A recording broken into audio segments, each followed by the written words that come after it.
What's up, everybody? This is Spirit of Liberty 1775 with a brand new update for you guys this evening.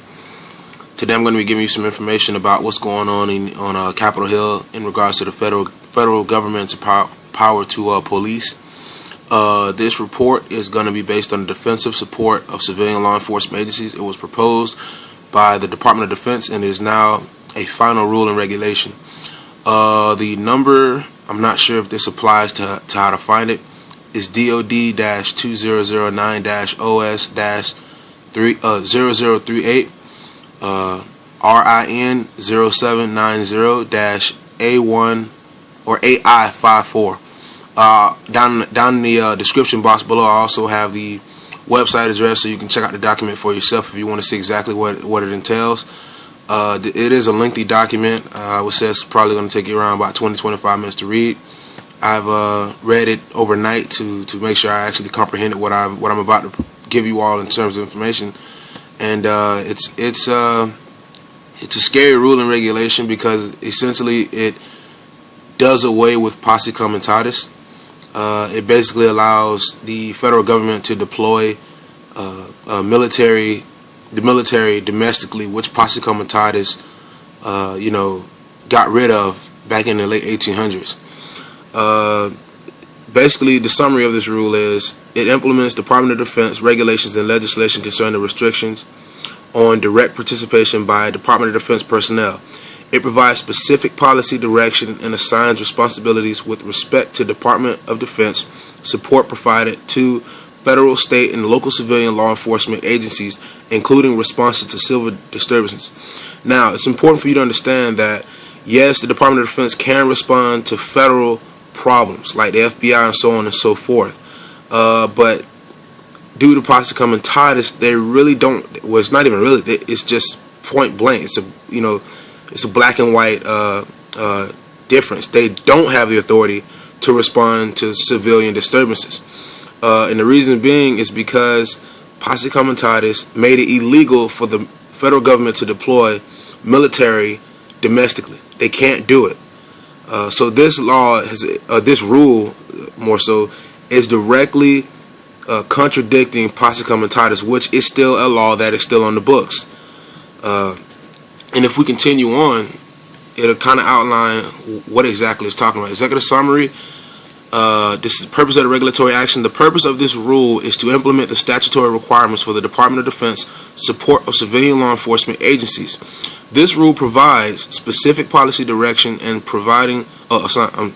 and assigns responsibilities to Department of Defense key individuals providing support to federal, state, tribal, and local law enforcement agencies, including response to civil disturbances within the United States, including the District of Columbia, the Commonwealth of Puerto Rico, the U.S., the Virgin Islands, Guam, American Samoa, the Commonwealth of the Northern Mariana Islands, and any territory or possession of the United States or any other political subdivision thereof.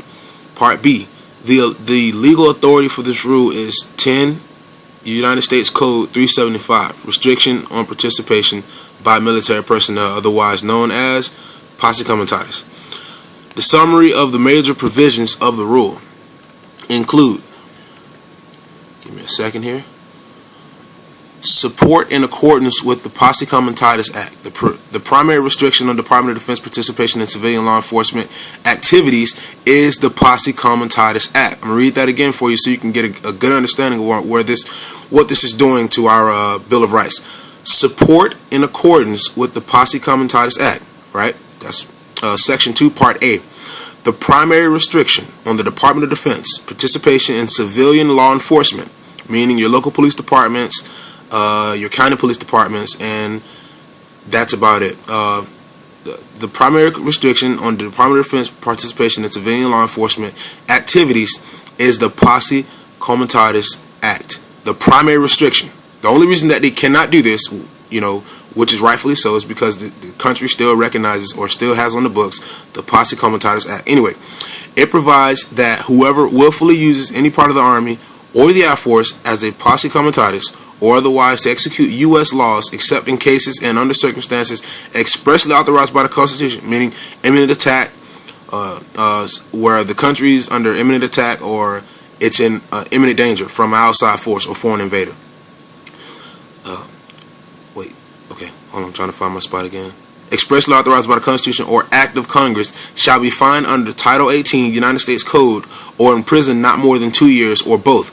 Section 182.6a describes in detail the assistance that the Department of Defense may and may not provide civilian law enforcement agencies.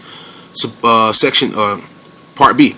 Support during civil disturbances. The President is authorized by the Constitution and laws of the United States to employ the armed forces of the United States to suppress insurrections, rebellions, and domestic violence under various conditions. Those conditions really only include for light and transient causes, which the Declaration of Independence basically outlines, that we cannot change the government for light and transient causes. But I beg to differ that right now we don't have a light and transient cause. This is actually a heavy cause and a cause that needs to seek change. But that's for another video. Planning and preparedness by the federal government, including the Department of Defense, for civil disturbances is important due to the potential severity of the consequences of such events for the nation and the population.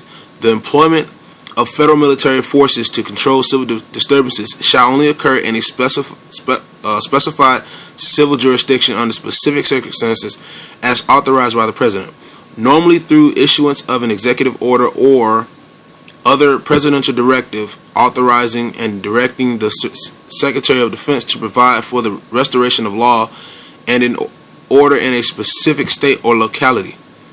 Cost and benefits. This rule does not have a significant cost in the economy. However, the Department of Defense may provide support to civilian law enforcement entities on either a reimbursable or non-reimbursable basis, depending on the authority under which the support is provided. Public comments. Of course, anybody that views this channel, anybody that knows about the spirit of liberty, no pun intended, in regards to the channel, but just in general, knows about 1776, the Bill of Rights, Constitution, already pretty much knows what the public comments are going to be like from that aspect. Constitutionalists, libertarians, if you're leaning towards that side of the political spectrum, you don't need me to read this part. But liberals, you're probably going to agree with this. You're probably going to welcome it and not really understand why our founding fathers did not allow the federal government to deploy military forces or have standing armies. So I'll skip that part.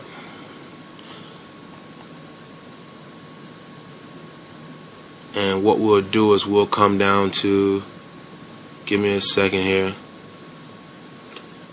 Reduction Act, federalism.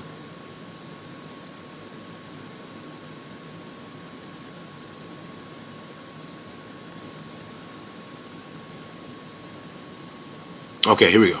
Section 182.1 establishes DoD policy, assigns responsibilities, and provides procedures for Department of Defense support to federal, state, tribal, and local civilian law enforcement agencies, including responses to civil disturbances within the United States, including, okay, we've already been over that.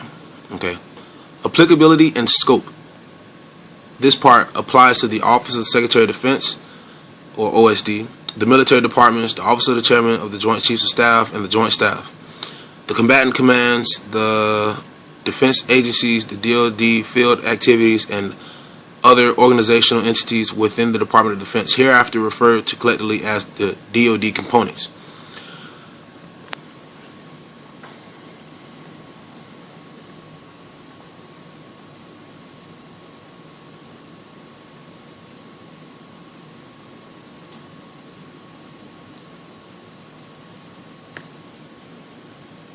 Okay. Definitions. The following definitions apply to this part. Civil authorities, those elected and appointed officers and employees who constitute the government of the United States, the governments of the 50 states, the District of Columbia, the Commonwealth of Puerto Rico, U.S. possessions and territories, and political subdivisions thereof. Civil disturbance, group acts of violence and disorder prejudicial to public law and order. Civilian law enforcement official, an officer or employee of a civilian, federal, state, local, and tribal law enforcement agency within responsibility for enforcement of laws within the jurisdiction of that agency. Department of Defense personnel, federal military officers, and enlisted personnel and civilian employees of the Department of Defense. Domestic emergencies affecting the public welfare and occurring within the 50 states, District of Columbia, Commonwealth of Puerto Rico, U.S. possessions and territories, or any other political subdivision thereof, as a result of enemy attack, insurrection, civil disturbance, earthquake, fire, flood, or other public disasters or equivalent emergencies that endanger life and property or disrupt the usual process of government. And there's your government again, the continuity of a government, COG. Domestic emergencies include civil defense emergencies, civil disturbances, major disasters, and natural disasters. Emergency authority.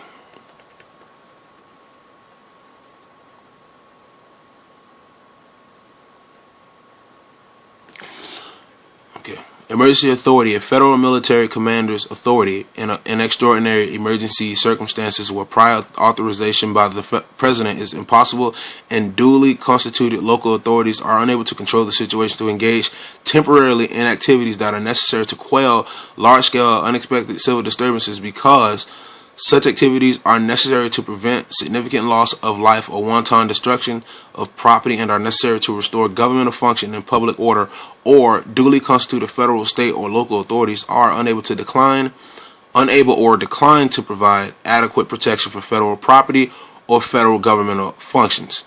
So there you see it again, where this is all basically designed to quell large-scale unexpected civil disturbances, which sounds great on its face. However, the main cause or the main effect of this is continuity of government, to protect government. It's not to protect you. Otherwise, there would be no need to deploy federal military on streets. It is designed for continuity of government, to continue governmental function. It clearly states it in Part 2. Duly constituted federal, state, or local authorities are unable or decline to provide adequate protection for federal property or federal government functions. Explosives or munitions emergency, a situation involving the suspected or detected presence of unexploded ordnance. Damaged or deteriorated explosives or munitions are improvised explosive device, IED, other potentially explosive material or device, or other potentially harmful military, chemical, munitions, or device that creates an actual potential imminent threat to human health, including safety or the environment, including property as determined by an explosives or munitions emergency response specialist. Such situations may require immediate and expeditious action by an explosives or munitions emergency response specialist to control, mitigate, or eliminate that threat. Let's keep going.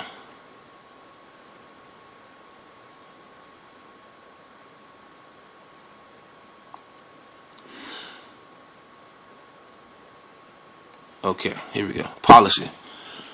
It is DoD policy that Department of Defense shall be prepared to support civilian law enforcement agencies consistent with the needs of military preparedness of the United States, while recognizing and conforming to the legal limitations on direct DoD involvement in civilian law enforcement activities. Support of civilian law enforcement agencies by DoD personnel shall be provided in accordance with 18 United States Code 112, 351, 831, 1116, 751, and 1385, also known as the Posse Comitatus Act, as amended. Okay. Now, if we go down further, give me 1 second. Okay, responsibilities. Okay, now it's important to understand that regardless of what's going on here, this is a rule. It's a rule. It says it at the top of this this letter. You can clearly see it says final rule, and then up here it says from the Federal Register, online via the government printing office, rules and regulations. So this is a rule that the federal government is making. It's not a law. It's not being voted on by the Senate. It's not being found to be constitutional or unconstitutional by the Supreme Court. No other branch of government is being able to use their discretion or veto power to, deem this bill to be constitutional or unconstitutional. So it kind of begs the question, why does the federal government feel the need to all of a sudden use or, employ military to help civilian law enforcement? It makes no sense.